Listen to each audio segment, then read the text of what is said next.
c'est l'histoire de Moussa et de Khidr. C'est comme ça qu'on prononce, je crois. C'est une histoire, les frères, qu'Allah il en parle dans le Coran. Un jour, Moussa, on lui pose la question, Ya Moussa, qui est-ce qui est le plus savant sur terre? Moussa, il dit, étant donné que c'est le prophète, il dit, c'est certainement moi qui est le plus savant sur terre. Parce que je suis Moussa, je suis le prophète d'Allah. J'ai eu l'honneur de pouvoir parler avec Allah. Et là, Allah il révèle un verset où il avertit Moussa, il dit, oh Moussa, sache que tu viens de faire une erreur, ce n'est pas toi le plus savant de mes serviteurs sur terre. Et là, Moussa, il est curieux. Il demande à Allah, mais qui est-ce qui est bien plus savant que moi alors que je suis prophète? Allah lui dit, va dans tel endroit. Je vous la fais courte, les frères. Va dans tel endroit, tu vas retrouver cette personne-là. Et il part dans tel endroit, les frères. Tel endroit. Et il rencontre la personne en question qui est Khidr alayhi salam. Et Moussa, il demande à Khidr, est-ce que je peux venir avec toi pour que tu m'apprennes de ta science? Pour que tu m'apprennes de ta science. Khidr, il lui dit quoi? Il lui dit, tu vas voir des choses étranges et étonnantes et je te mets en garde. Et tu ne dois pas poser de questions. Je crains que tu ne puisses me suivre parce que je sais que tu ne vas pas comprendre des choses, tu vas voir des choses étonnantes et surprenantes. Si tu viens, c'est à la condition que tu te tais et que tu ne te prononces pas, tu ne parles pas et que tu me laisses faire. Et là, Moussa lui dit, tu verras, Inch'Allah, que je serai patient et je ne te désobéirai pas. L'aventure, elle commence, les frères. L'aventure, elle commence et en fait, ce qui se passe, en fait, Allah, il avait accordé à Khidr alayhi salam, une science qu'on appelle, comment dire, la science, on va dire, du ledun. Comment on prononce? Du ledun. C'est quoi en fait? C'est une science, les frères, où Allah il fait voir l'avenir à son serviteur Khidr. Il connaît, entre guillemets, il connaît le futur de par la grâce d'Allah. C'est un pouvoir une science que Allah lui a accordée. Et qu'est-ce qui se passe, les frères? L'aventure elle commence et ils arrivent sur un bateau. Ils arrivent sur un navire.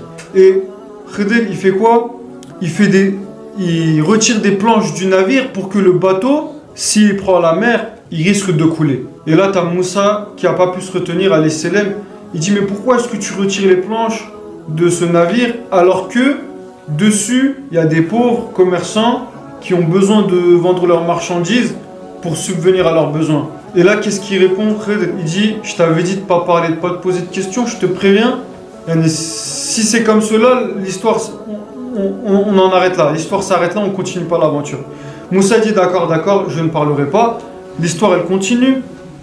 Ils arrivent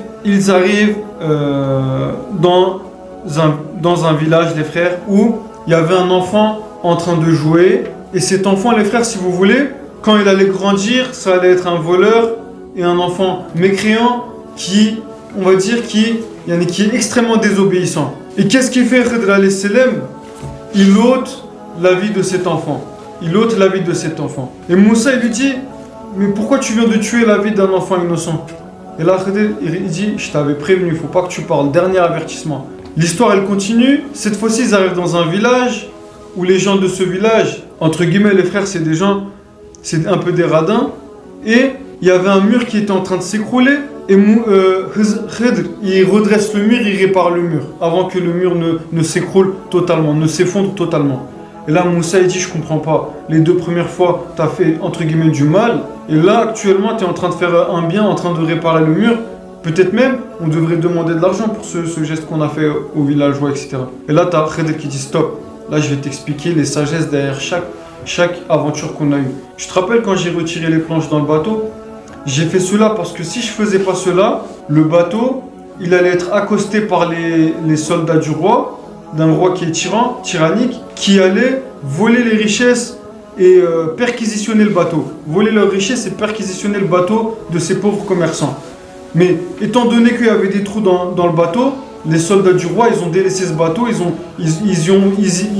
ont pas pris la peine de le perquisitionner et de cette manière-là, on les a protégés de se faire voler leurs biens. Tu te rappelles de l'enfant à qui j'ai ôté la vie? Je lui ai ôté la vie parce que justement, ce qu'on a dit, les frères, lorsqu'il allait grandir, il allait être voleur, il allait être désobéissant, il allait être mécréant, et cela allait pousser ses parents pieux à devenir comme lui, de par leur affection et leur amour vis-à-vis de leur enfant, ils allaient sortir de la religion. Donc j'ai empêché cela.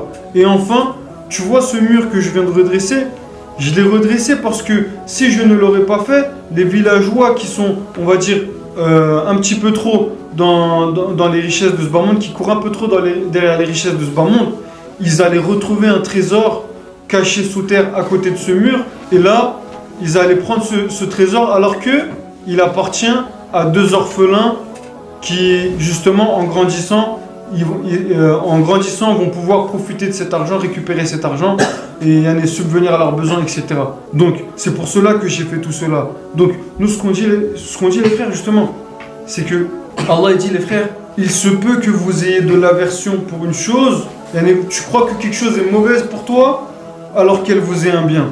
Et il se peut que tu aimes quelque chose, tu aimes la richesse par exemple, alors qu'elle vous est mauvaise. C'est Allah qui sait, en réalité, c'est Allah qui sait, alors que vous ne savez pas. Vous ne savez pas. Il y a un dernier exemple, les frères, parce que pour essayer de toucher un maximum de frères, pour ceux qui ont regardé le Hobbit, vous voyez le personnage qui s'appelle Thorin, fils de Train.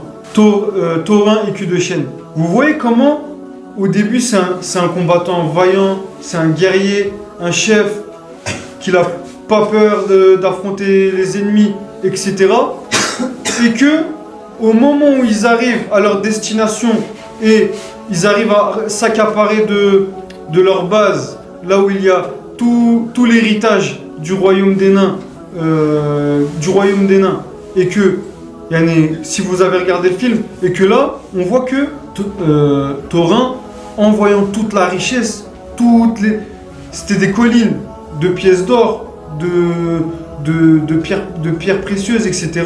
On voit que Thorin, alors qu'il était soudé avec ses compagnons tout au long de l'histoire, à la fin, il est devenu comment ? Il commençait à voir en ses compagnons des traîtres qui voulaient s'accaparer de son argent, parce que c'était lui le chef, s'accaparer de son argent et de son or, et jusqu'à il ne leur faisait plus confiance, il voyait le mal partout, et la richesse, ça lui était monté à la tête, pour ceux qui ont vu le film. Et ça, c'est un exemple parmi tant d'autres, les frérots. Parfois, nous, on convoite des choses, on demande des choses à Allah, mais Allah, il sait que ces choses-là sont néfastes pour nous, sont mauvaises. Et là, dans ces moments-là, ce qui nous incombe, les frères, c'est de faire confiance à Allah. C'est de faire confiance à Allah. On finit, les frères, cette partie, on va dire, le prophète il dit « L'un de vous ne cesse d'être exaucé tant qu'il ne s'impatiente en disant « J'ai invoqué mon Seigneur, mais il ne m'a pas exaucé. » Voilà. J'ai invoqué mon Seigneur, mais il ne m'a pas exaucé. Allah, il exauce, mais de différentes manières, on va dire. De différentes manières. Et ne jamais tomber dans l'erreur de dire Allah, il n'est pas là, ou il ne me répond pas, ou etc. Au contraire, fais confiance, mon frère. Fais confiance. Et ne remets pas en cause la miséricorde d'Allah.